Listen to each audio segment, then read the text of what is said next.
Hello, welcome to the Daily News Ukraine channel. Today is February 10th and our daily review of news about Ukraine. Ukraine's anti-aircraft defense units have shot down 10 Russian missiles over the city of Kyiv.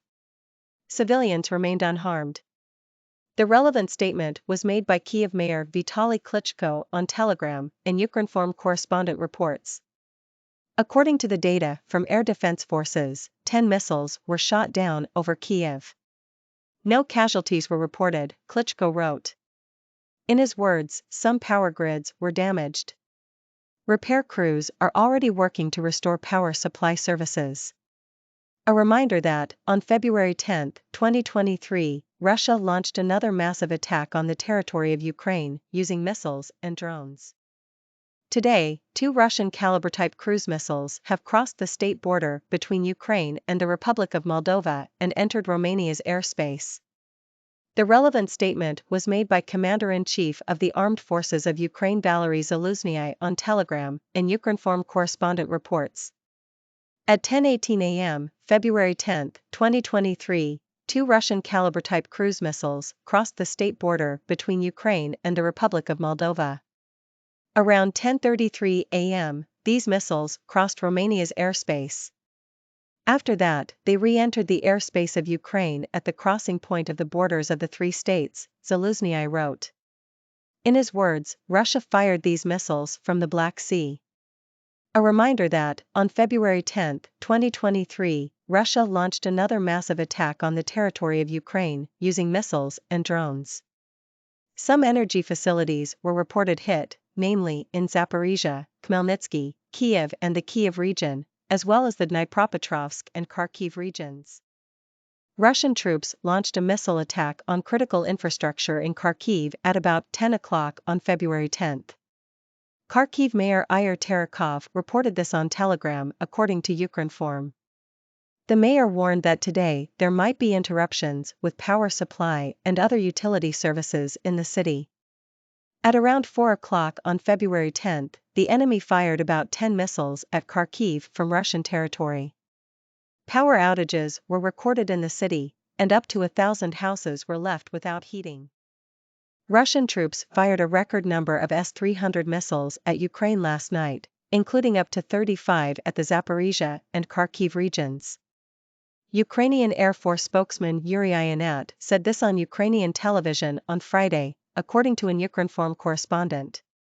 The Russians fired up to 35 anti-aircraft missiles at the Zaporizhzhia and Kharkiv regions at night. This was probably a record strike. They use these weapons as terror. While we shoot down enemy missiles using S-300s, Russia launches them, S-300s, into densely populated cities. And the further away the launch site of these missiles is located, the more imprecisely they hit potential enemy targets, Ianat said. He added that Ukraine has every right to retaliate and destroy the launchers wherever they are located. Our fighter jets hit these anti-aircraft missile systems with HARM anti-radar missiles every day. But for now, this is not enough. We need more powerful weapons and an adequate response to the enemy who is terrorizing civilians, Ianat said. Ukrainian President Volodymyr Zelensky had an audience with His Majesty King Philippe I of Belgium in Brussels. That's according to the press service of the head of state, Ukrinform reports. Zelensky expressed gratitude to King Philippe, the Belgian government and the entire Belgian people for the comprehensive support provided to Ukraine since the first days of the full-scale invasion of Ukraine by the aggressor state. Separately, the president thanked for the assistance to Ukrainian citizens who were forced to temporarily leave their homeland due to the Russian war and found shelter in Belgium. Zelensky also spoke about the peace formula designed to restore a just peace in Ukraine.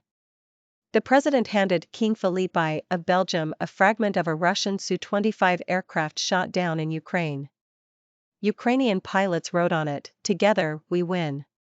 Zelensky visited the United Kingdom and France on February 8 and Belgium on February 9.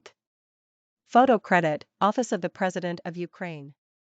Fragments of a Russian missile have damaged a car and the roof of a private house in the Holosivsky district of Kyiv. According to Ukrinform, Kyiv Mayor Vitaly Klitschko said this in a post on the Telegram messaging app. According to him, the missile attack is ongoing. Explosions could be heard in Kyiv and the Kyiv region early on February 10. According to preliminary information, air defense systems were activated. Energy and industrial infrastructure facilities were damaged in different parts of Zaporizhzhia this morning due to multiple missile strikes. Anatoly Kurdiv, acting mayor of Zaporizhzhia, said this in a post on Telegram, Ukrinform reports. As a result of massive morning rocket attacks in different districts of Zaporizhzhia, energy and industrial infrastructure facilities were damaged. Roofs, windows, warehouses, facades, fences were damaged at the facilities. In addition, fires broke out at the sites of some of the hits, he wrote. None of the people were injured, he added. As for the civilian infrastructure, it is currently known that the blast wave broke windows in a multi-story apartment building, as well as in the premises of an educational institution and a cultural facility. Earlier reports said that the enemy had fired 17 missiles at Zaporizhzhia. This is Russia's largest attack on the regional center since the full-scale invasion of Ukraine began. Photo: Anatoly Kurdiv, Secretary of the Zaporizhzhia City Council. Russian units have likely suffered particularly heavy casualties around Vuhledar, Donetsk region. They likely fled and abandoned at least 30 mostly intact armored vehicles in a single incident after a failed assault. The UK Defence Ministry said this in its latest intelligence update published on Twitter, Ukrinform reports. According to British intelligence, since February 7, Russian forces have likely made tactical gains in two key sectors. On the northern outskirts of the Donbass town of Bakhmut, Wagner Group forces have pushed 2 to 3 kilometers further west, controlling countryside near the M03 main route into the town. Russian forces increasingly dominate the northern approaches to Bakhmut. To the south, Russian units have made advances around the western edge of the town of Vuhledar, where they relaunched offensive operations in late January 2023. Russian forces have struck energy infrastructure facilities in the eastern, southern, and western regions of Ukraine during the ongoing missile attack.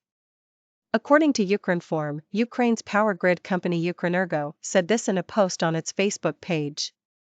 Unfortunately, we have hits at several high-voltage infrastructure facilities in the eastern, western, southern regions, which led to power outages in some regions, the post said. The company added that last night, the Russians attacked the country's energy infrastructure with drones and missiles, directing them at power plants and transmission system facilities.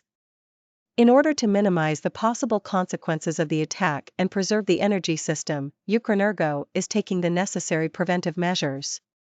Emergency shutdowns are being applied, the company added. On February 10, Russia launched its 14th terrorist missile attack on Ukraine's energy system. Russia is preparing its defense industry for a protracted war with Ukraine, but is trying to avoid a wider mobilization of the civilian economy and hide the extent of military equipment losses in every possible way. The Washington-based Institute for the Study of War think tank said this in its latest Russian offensive campaign assessment, according to Ukrinform. The Kremlin continues to pursue measures to gradually prepare Russia's defense industrial base for a protracted war in Ukraine while avoiding wider economic mobilization, ISW said. At the same time, analysts say this approach continues to be incompatible with the scale of the war that the Russian military is fighting in Ukraine and the scale of Russian military equipment losses. According to Dutch open-source group Oryx, Russian forces have lost 1,012 destroyed tanks in Ukraine with an additional 546 tanks captured by Ukrainian forces. Oryx reported that these combined losses represent roughly half the tanks that Russian forces committed to Ukraine at the start of the invasion. The Russian military needs to quickly replenish these tank losses to maintain the ability to conduct large-scale, mechanized maneuver warfare ahead of a likely increased pace of offensive operations in eastern Ukraine, ISW said. The researchers added that the Russian authorities likely framed their calls for increased production as a response to Western military assistance to Ukraine to obscure the fact that substantial military equipment losses are driving the need for increased production. Today we were talking about those news. 10 enemy missiles shot down over Kyiv, no casualties reported. Commander-in-Chief Zaluzhnyi, 2 Russian Kalibr missiles enter Romania's airspace. Russian troops launch another missile attack on critical infrastructure in Kharkiv. Russians fired record number of S-300 missiles at Ukraine overnight, Air Force spokesman. Zelensky gives King Philippe a Belgium fragment of downed Russian aircraft. Fragments of Russian missile damage car, roof of private house in Kyiv. Energy, industrial infrastructure damaged in Russia's massive attack on Zaporizhzhia. Russian troops likely abandoned at least 30 armored vehicles after failed assault on Vuhledar, UK intelligence. Russians hit Ukraine's energy infrastructure, power outages reported in some regions. Ukrenergo. Russia trying to hide large-scale losses of equipment in Ukraine war. ISW.